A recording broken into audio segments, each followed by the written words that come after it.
وہ شہر محبت جہاں مصطفیٰ ہے، وہیں گھر بنانے کو جی چاہتا ہے۔ وہ شہر محبت جہاں مصطفیٰ ہے، وہیں گھر بنانے کو جی چاہتا ہے۔ سونے سے کنکر وہ چاندی سی مٹی نظر میں بسانے کو جی چاہتا ہے۔ سونے سے کنکر وہ چاندی سی مٹی نظر میں بسانے کو جی چاہتا ہے۔ جو پوچھا نبی نے کہ کچھ گھر بچھوڑا، تو صدیق اکبر کے گھانٹوں پہ آیا۔ جو پوچھا نبی نے کہ کچھ گھر بچھوڑا، تو صدیق اکبر کے گھانٹوں پہ آیا۔ وہاں مال دولت کی کیا حیثیت ہے، جہاں جان لٹانے کو جی چاہتا ہے۔ وہاں مال دولت کی کیا حیثیت ہے، جہاں جان لٹانے کو جی چاہتا ہے۔ جہاد محبت کی آواز گونجی، کہا حنظلہ نے یہ دلہن سے اپنی۔ جہاد محبت کی آواز گونجی، کہا حنظلہ نے یہ دلہن سے اپنی۔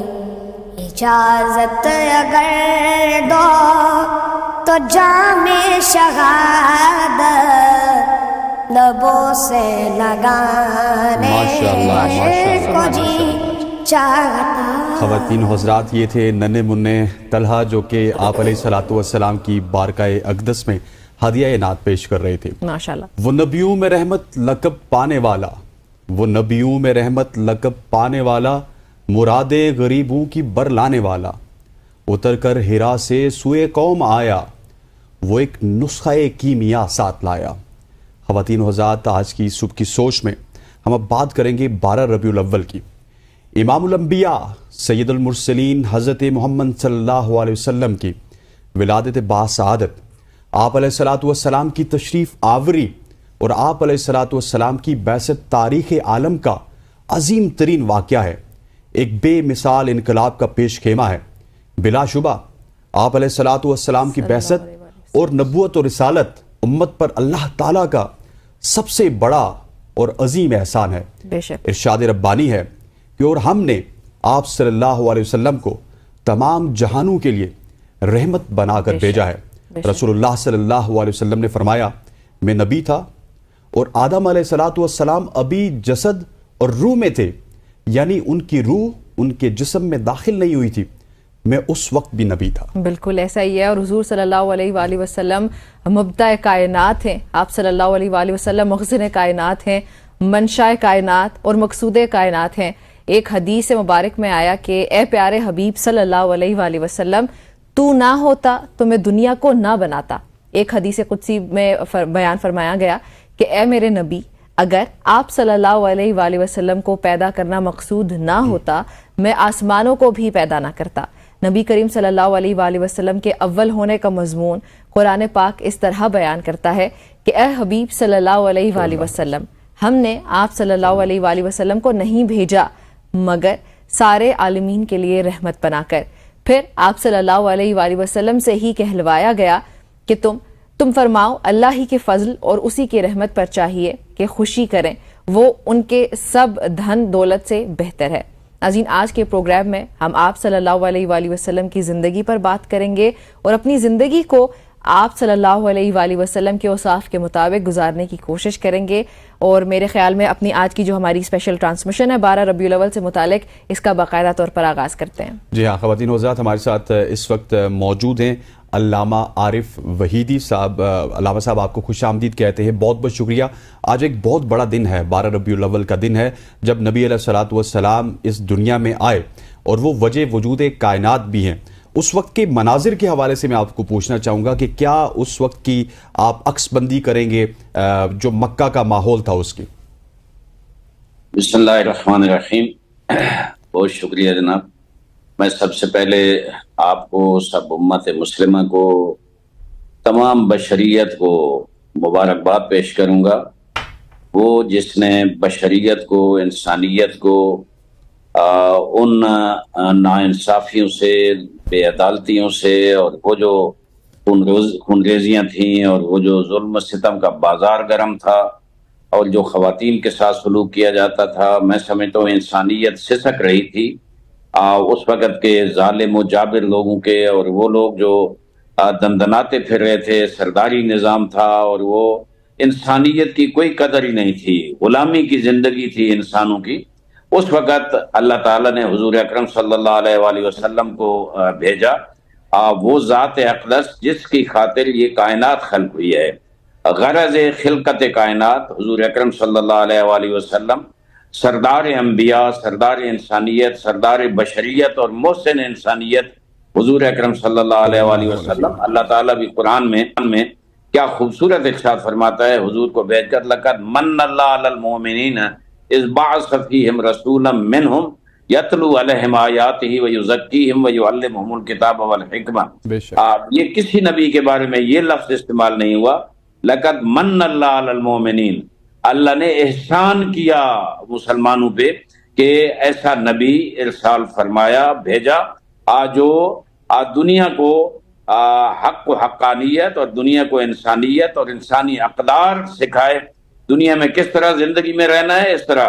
اور اللہ تعالیٰ حدیث قدسی میں کیا خوبصورت ارشاد فرماتا ہے، لولاک لما خلقت الافلاک، اے میرا حبیب اگر تو نہ ہوتا تو میں یہ زمین و آسمان خلق ہی نہ کرتا۔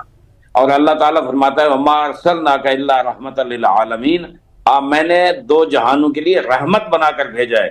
یہ وہ چیزیں ہیں جو حضور اکرم صلی اللہ علیہ وآلہ وسلم کے علاوہ کسی نبی کے بارے میں، 1,24,000 پیغمبر ہیں، کسی نبی کے بارے میں یہ جملے اللہ تعالیٰ نے ارشاد نہیں فرمائے۔ اور پھر ایک اور خصوصیت حضور اکرم کی کہ تاجدار ختم نبوت ہیں۔ قرآن ارشاد فرماتا ہے ما کانا محمد ابا احد من رجالکم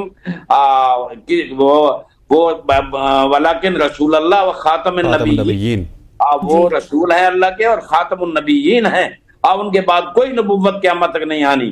میں یہاں کہتا رہتا ہوں کہ حضور جو دین لائے وہ خاتم الادیان ہے، حضور جو کتاب لائے وہ خاتم الکتب ہے، حضور خود خاتم النبیین ہیں۔